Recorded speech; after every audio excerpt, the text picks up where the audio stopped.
Hey, how you doing? It's The Music Stupid number 31. Do I have to tell you again what that's about? Goes back to the old Bill Clinton 1992 campaign, James Carville. It's the economy stupid. It's basically telling yourself, when it comes down to everything, great sound, great this, like that, it's the music. It's about the music. Stupid. I'm not calling you stupid. It's sort of the little fellow or feller or woman in my ear. I can't go there. Saying, Mazzy, it's the music stupid. Doesn't matter what pressing you get. Doesn't matter anything. Of course, like good sound. But let's get on this. Now, I had this planned and I swapped out the first album. I dumped an album because of a loss we had. And probably it's not a name that most of you will know of. I mean, some of you of a certain age will know if you're into the San Francisco sound, the psychedelic bands, the Fillmore Avalon. You know the name David LaFlame. And David LaFlame passed away at 82 years old. He had Parkinson's disease. And he was the founding member, leader, and violin player of the San Francisco band It's a Beautiful Day. Now, were they a top-tier band?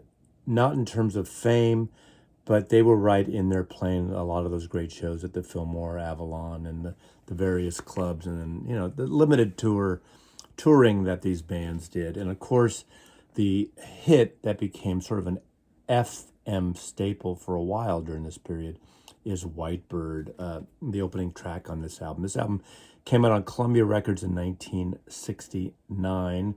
That song has an interesting history that kind of relates to Mazzy and where I am right now. Apparently, David LaFlame and his wife lived in Seattle for a very short time, and Whitebird was actually written in Seattle, kind of about Seattle more than we always thought it was that wonderful San Francisco summer of love kind of feel to it. But the rainy days of Seattle, Whitebird on a Golden Gate, although that is San Francisco, so it might have been a little bit of a hybrid there. I don't know that, but. They had a number of albums. I think they had 4 albums for Columbia Records. This was their debut, and this is the best. This is a must-have. It's got a little bit of psychedelic, but it's very folky. It's got that violin appeal. There's some hard-ass blues stuff with some fuzzed-out guitar, but it's really a lighter sound of David LaFlame and his wife on vocals, and Hal Wednett on guitar, Mitchell Holman on bass, and Val Fuentes on drums. Of course, Patty Santos is also a big vocalist on this album. But this is a really good album. It is a album of its time. It's got a little of the Baroque rock sound happening with some, I would say, harpsichord on it. But I just love this song. Globe Propaganda, this design collective, George Hunter, and I forgot the illustrator's name, did this amazing, wonderful cover illustration. Same Globe Propaganda who did the cover of Quicksilver Messenger Service, Happy Trails. It's got that same different woman, different talent on this illustration, but fantastic. A beautiful record. Again, a record of its time, but I like it. And Whitebird, there's a unfortunate side to this story because they were managed by the infamous Matthew Katz. He likes to pronounce his name Katz, but it's K-A-T-Z. Now, he might sue me if I'm not careful how I delicately say this story. As a photo agent myself, where I represent artists, I try to work on the behalf of my artists. It's not all about me. It's about the artist. And Matthew Katz, not only, he was the first manager of Jefferson Airplane. They dumped his ass soon. But then he was the manager of Moby Grape and It's a Beautiful Day, both acts that he signed to Columbia Records. And in the small print, he basically kept the name of these two bands. So he owned the name Moby Grape. He owned the name It's a Beautiful Day. There are lawsuits over the years, back and forth.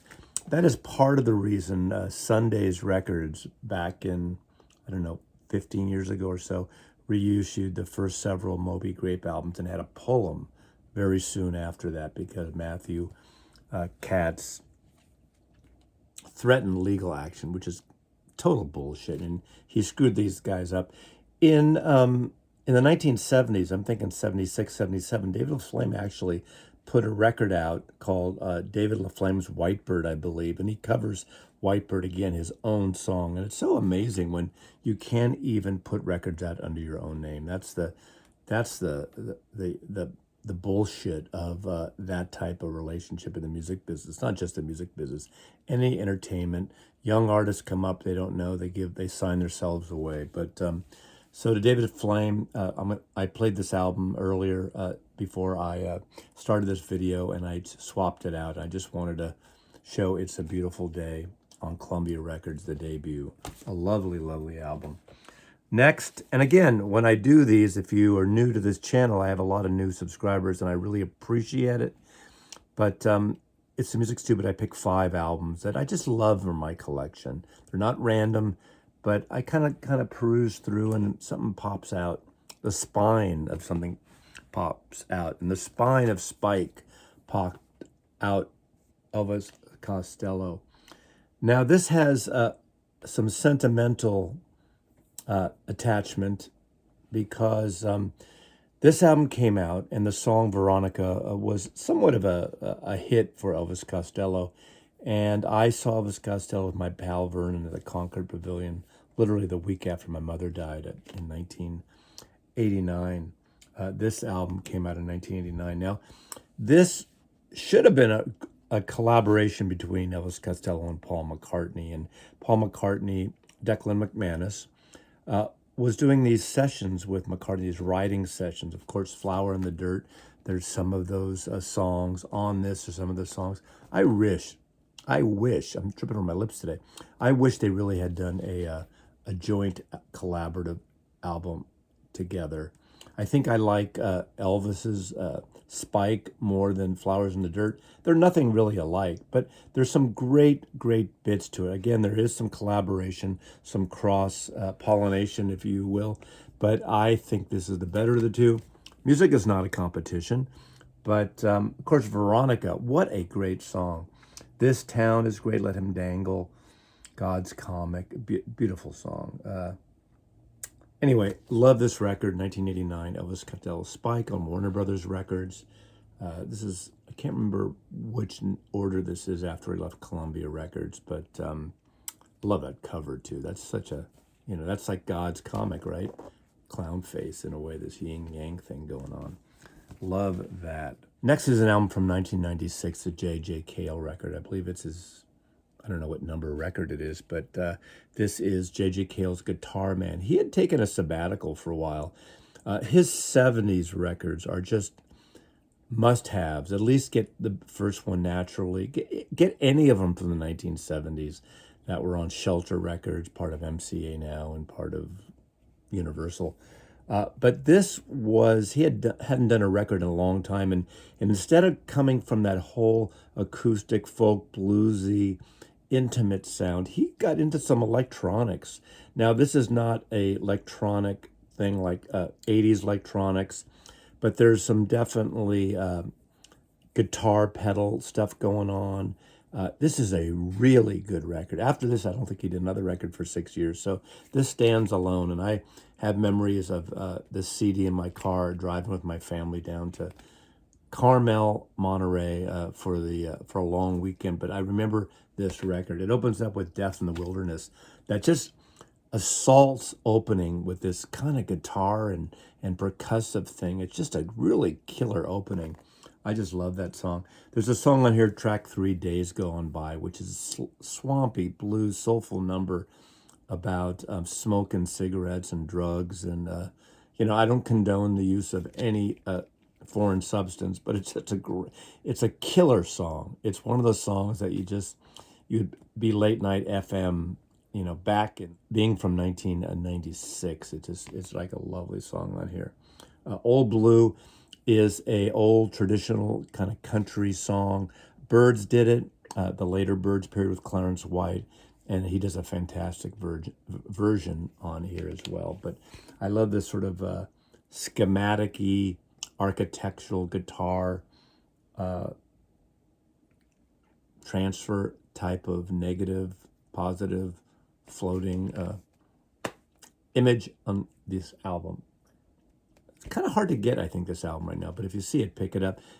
Even get the compact disc, because I don't really play favorites, but I love this record. I love J.J. Cale's smooth, kind of smooth, soulful, not smooth in a bad way. And if you don't know J.J. Cale, you know his songs, obviously. I used to hear stories from his manager of how his favorite thing to do when he was not working was get up. He lived in California, the Valley, I think, or something. Inland, maybe, I don't know. He would walk his long dirt road to the mailbox, open it up. This is obviously pre-internet days, and pick up that royalty check, because After Midnight, Eric Clapton had a huge hit he wrote.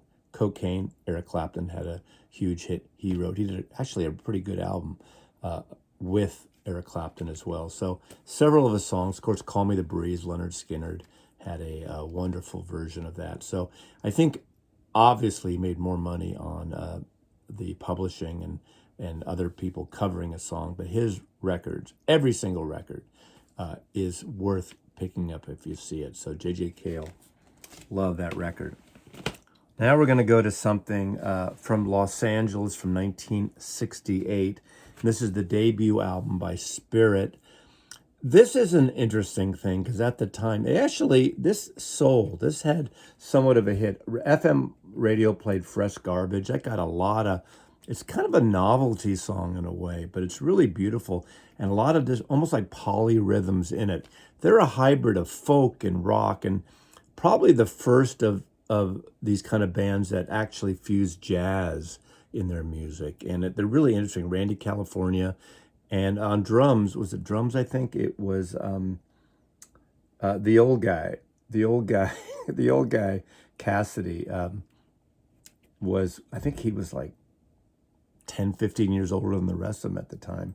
Mark Andes, Randy California, John Locke, Jay Ferguson, of course, as well. This is a wonderful album. This is a great psychedelic, jazzy, folk rock hybrid of a record. Of course, it's infamous today because of the song Taurus, written by Randy California. They toured with Led Zeppelin for a while in 1970 or 71. And there is a little bit of a intro, a guitar riff on Taurus that sounds very similar to the guitar riff in Led Zeppelin's Stairway to Heaven. Lawsuits, but of course, several lawsuits and more lawsuits and more lawsuits. Spirit lost that one. I mean, rock and roll influences, I don't know. You judge, but love this cover. Probably the first bald guy from the 60s to be in a band. In those days, it was all about long hair, not like years later with punk and new wave and post-punk and pretty much everything else now, right? Ed Cassidy, that's his name, Ed. But really a wonderful record. And their next record, I think, was it The 12 Dreams of Dr. Sardonicus is also a fantastic record. So Spirit from Los Angeles. And lastly, I've always championed the first 5 records of the Steve Miller Band. And I have a video of the first 5 records of the Steve Miller Band. And I'm all happy that finally with the Joker and Fly Like an Eagle, it became huge. Did the same 3 chords in different orders and everything, and became massive. But the first 5 records, Children of the Future, Sailor, Brave New World, and this record, this is Your Saving Grace. This is such a great record. This is a beautiful record. I suggest check this record out. You all know who Steve Miller is. The little extra secret ingredient on several of these records, especially this one, is the addition of the wonderful Nicky Hopkins on piano. Nicky Hopkins, I mean, he played with the Jefferson Airplane, a lot of the San Francisco groups, Quicksilver Messenger Service. Of course, he played with John Lennon on Imagine, and he played with the Rolling Stones. What a great piano player. Died way too young. but he is that extra key ingredient. Steve Miller's vocals I always liked, and I liked his double track harmonies quite a bit. And I think this is again produced by Glenn Johns, as I recall. Just a wonderful record. But Baby's House, almost 9 minutes, has this amazing, just really lovely piano solo by Nicky Hopkins on here, and traditional song "Motherless Children," "Your Saving Grace" with Tim Davis really singing on here. But this is one of my favorite Steve Miller albums. Again, those first 5 albums. At the end of this video, when you see the little window, the one you're going to click on is the video I did 2-3 years ago, whenever it was, on the first 5 Steve Miller Band albums. This is a wonderful record, and I don't think these are expensive records if I come across it, but it's The Music Stupid. 5 wonderful records that I love in my collection, and I know these records so well. These are records that I've played just a ton over the years, many years. So thanks for watching again. Mazzy always loves you, most of you, except that person right there. Thank you. See you next time.